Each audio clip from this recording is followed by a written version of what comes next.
Jadi kata Rasulullah, antada alaikumul umam kama tada ma'kalatu fi kasatiha. Kalian itu akan diperebutkan, kata Rasulullah, bagaikan makanan yang dihidangkan. Kalau makanan di hidangan tuh siapa cepet didapat? Ceplok ya dah. Kan kita makan sehidangan, ya dah. Ada kambing yang ingat tak dulu kita orang Palembang makan sehidangan. Siapa yang cepet dia dapat. Kemudian sahabat bertanya, hal min gillatina yauma idzin ya Rasulullah.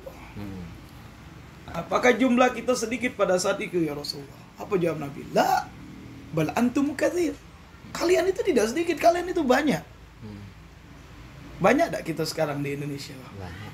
Berapa persen gitu dengan penduduk Indonesia Muslim di sini? Walakin katsir, bal antumul katsir walakin kalutha isel, kata Nabi. Kalian itu bagaikan buih di lautan. Mau ke kanan, ke kiri, ke depan, belakang. Terbawa harus. Dan Allah akan angkat dari musuh-musuh kalian rasa kagum dan segan kepada kalian. Berapa banyak pelecehan kepada agama. Benar tak kata Rasul? Kenapa itu terjadi ya Rasulullah? Dikarenakan kalian terjangkit satu penyakit, kata Nabi. Nama penyakitnya al-wahan. Wa ma huwal wahan ya Rasulullah? Sahabat bertanya, apa itu penyakit wahan? Hubbud dunya wa karihatul maut. Cinta dunia dan takut mati. Kita bakal bersatu umat Islam kalau andaikan sudah tidak ada cinta lagi sama fulus. Kalau masih cinta sama fulus tak bakal bersatu. Ya, kita akan bersatu umat Islam di Indonesia kalau tidak cinta dengan jabatan. Kalau masih cinta dengan jabatan tak bakal bersatu. Kalau masalah hakim masih bisa dicari. Ya dah. Dan takut dengan kematian. Padahal mati itu pasti. Orang solihin tidak pernah takut dengan kematian. Mati itu pasti. Sayyidina Khalid bin Walid itu berharap meninggal di medan jihad. Betul atau tidak? Tapi apa kata beliau? Ketika mana pada zaman itu dikatakan olehnya Sayyidina Umar, ya Khalid, kamu kuberhentikan menjadi khalifah, menjadi apa? Panglima perang. Kenapa ya Umar? Kenapa engkau mengintervensi? Anak mau diberhentikan. Anak ini sudah banyak memenangkan peperangan. Dan anak sudah berjihad di jalan Allah. Dan anak kepingin mati di jalan jihad meninggikan kalimat Allah. Kata Sayyidina Umar, ya Khalid, bukan karena apa? Inti keluarga anak. Inti sama-sama Quraisy. Inti sama-sama saudara Muslim. Kenapa anak berhentikan? Anak nggak mau orang Islam beriktikad kalau perang sama Khalid baru menang. Kalau nggak sama Khalid bagaimana? Harusnya mereka meyakini Khalid bisa menang karena Allah. Wasilahnya Khalid. Ketika itu baru, oh ini penyebabnya engkau berhentikan aku ya Umar. Iya, ini penyebabnya. Sehingga orang tidak beriktikad kepada selain Allah di dalam mengambil daripada iktikadnya. Artinya Khalid menjadi wasilah. Wabtaghu ilaihil wasilah. Dalam akidah Ahlussunnah wasilah itu boleh. Ya, tapi tetap minta kepada Allah. Iya. Ini satu lagi. Kemarin anak dengar kajiannya, anak share di grup kemarin sempat. Kajiannya, ente pas sudah anak share kajiannya Gus apa? Gus Bahar. Itu ajib itu. Itu antum buat renungan. Gus Bahar itu bawain tentang masalah dia ada saya juga. Wallahualam. Jadi begini, keturunan Wali Songo di Jawa itu ada, cuman kita tidak punya data. Tidak pacak menafikan, tidak pacak mengisbatkan. Termasuk kiai besar di Jawa itu tidak kita nafikan mungkin ada darah dari Wali Songo. Tapi kita tidak bisa mengisbat karena kita nggak punya data dan tidak bisa menafikan. Makanya dia dulu anak-anak kiai itu banyak dikawinkan sama habaib. Dulu. Ya, banyak dikawinkan sama habaib. Sampai sekarang pun kalau habaib mau dikasih sama anak kiai. Sampai sekarang. Dan mereka pasti menikah sama-sama anak kiai. Kalau di Jawa.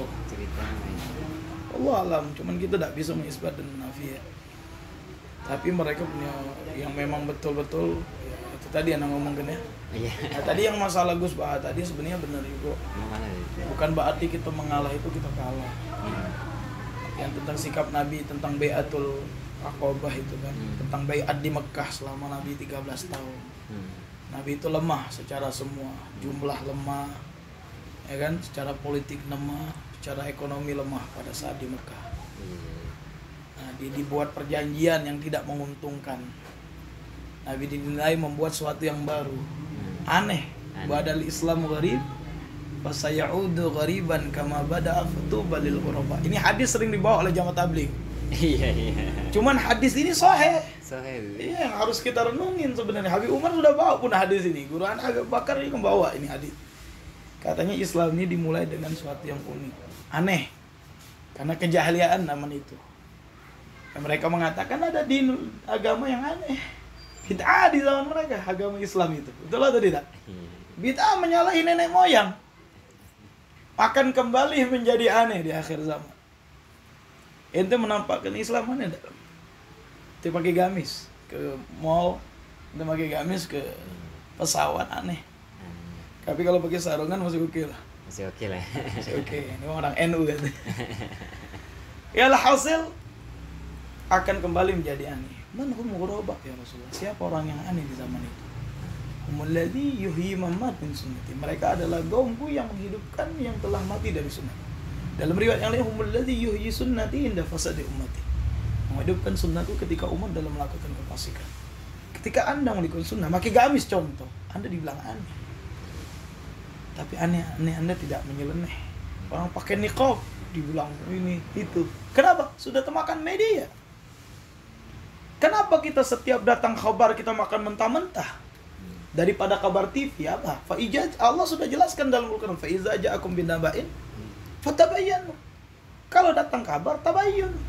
Tanya kebenarannya. Tapi kalau kabar dari Al-Qur'an dan hadis enggak usah ditanya lagi, sudah jelas. Al-Qur'an masih ragu Nabi Ibrahim dimasukkan ke api. Kun yanar dan wassalaman, masih nanya ngapa bisa dingin itu api. Allah yang katakan dan Allah abadikan dalam Al-Qur'an itu cerita. Masih ragu. Nah, kalau kabar dari Quran nggak perlu ragu, tapi kalau kabar dari TV, internet harus ragu ente. Harus tabayun. Jangan dimakan telan mentah-mentah. Harus cerdas umat Islam. Umat Islam akhir zaman harus cerdas. Harus cerdas. Dan yang terakhir Habib bilang ya, tentang Gus Bah ngomong tadi, anak magul itu. Perjanjiannya kan memang tidak menguntungkan umat Islam. Kalau orang kafir masuk Islam, disuruh balik lagi ke kafir. Kalau orang Islam masuk ke kafir, ya kan, tidak apa-apa. Tapi Nabi minta apa? Minta perdamaian selama 10 tahun jangan perang. Dengan adanya perdamaian bisa berpikir untuk kebaikan. Tapi sekarang permasalahannya hubud dunya wa karahatul maut. Penyakit kita sekarang ini cinta dunianya berlebih. Masih hobi duit. Benar tidak? Benar. Masih hobi duit, ini masalah. Memang kita tidak menafikan, kita perlu fulus, tidak ada menafik. Cuman bukan jadi penjilat. Kita perlu fulus. Perlu kita fulus, tapi bukan duit itu untuk segalanya. Duit wasilah. Bisa kita cari. Bisa kita ambil, tapi duit itu gunakan bukan untuk pecah belah umat. Duit itu gunakan untuk mempersatu umat. Kita punya duit, kata guru Ana, mengatakan rizik yang kita cari dari dunia itu berkah. Kalau kita ibadah bisa tenang hati kita. Tapi kalau kita dapat duit banyak, kita ibadah tidak tenang, berarti duit itu ada masalah. Agul syai ada subhatnya, apalagi haram. Ibadah tidak tenang, apa? Berarti ada muskilah dari yang kita makan. Ini guru anak, nasihatin kita. Ya. Coba Ana cerita sesuatu di Yaman gitu. Iya, jadi di Yaman itu negeri ajaib gitu ya. Dijamin masuk surga kalau orang desa. Enggak, orang Yaman itu orangnya hatinya cepat menerima kebaikan. Wah, habis ya. Udah. Kelas ya kepian tuh bekam. Jadi intinya itu ya, penyakit kita sekarang itu. Sekarang ini tinggal zaman ini zaman fitnah. Ente bersuara fitnah enggak? Imam Suyuti, Imam Junaid Baghdadi pernah mengatakan, "Hadza zamanu sukut wa luzumul buyut wa gana abil qud hatta." Zaman beliau itu zaman banyak diam. Luzumul bait, qana abil qud, sampai kita menjemput ajal gitu. Artinya kalau memang mau selamat dari ini zaman banyak diam. Bukannya diam kita tidak mengerti. Tapi dia untuk masalah. Tapi di satu sisi kita boleh bersuara sama yang kita didik. Biar dia tidak terpengaruh dengan sama, bisa menyikapi kondisi sama. Itu zamanul fitan ya. Wallahi zamanul fitan. Fitnahnya. Pengennya orang-orang itu kita ribut sama kita, mereka tuh ya sudah Ngerasanya politik semua. politik sih. Semoga Allah satukan Islam dan kaum muslimin, dan Allah berikan peringatan orang-orang kafir yang benci Islam dan kaum muslimin. Ya, kita kepingin ketika Rasulullah mengatakan ya Ali an yahdikallah rajulan wahidan khairul laka min hamrin. Wahai Ali, engkau bisa memberi hidayat kepada musuh-musuh Allah itu lebih baik di mataku daripada kau dapat rampasan perang berupa onta merah. Kata Habib Ali, kalau andaikan di akhir zaman nanti ana dipanjangkan umur, Habib Ali Jufri untuk ikut di tentaranya Mahdi dan memerang Palestina, memerangi Israel, ana mengharapkan sebelum ana nyampe kepada mereka, mereka bisa dapat hidayat masuk kepada agama Islam sebelum masa perangin. Nah, kalau niat uang nak berjihad di jalan Allah seperti ini, insya Allah banyak yang masuk Islam. Tapi kalau sudah ego yang dikedepankan, apa yang akan terjadi? Intinya semua silah kepada Allah yang harus dibenahi. Jadi maksud, tujuannya apa? Tujuannya, insya Allah antum bisa pahami itu. Antum bisa pahami, antum bisa ambil dan bisa antum manfaatkan. Kalau masalah Tarim itu bisa buka bagaimana negeri Tarim. Tarim itu negeri yang luar biasa. Berarti mondok di Malang itu MA. Suatu MA. Ana di Malang itu iya Sanawiyah Aliyah di Malang. Oh. Sanawiyah Aliyah di Malang terus baru ke Hadrah Umum. SMA ana tuh kelas 3 ana tinggalkan. Ana udah selesai SMA, dapat ijazah SMA. Matiin aja sudah matiin. Selesai.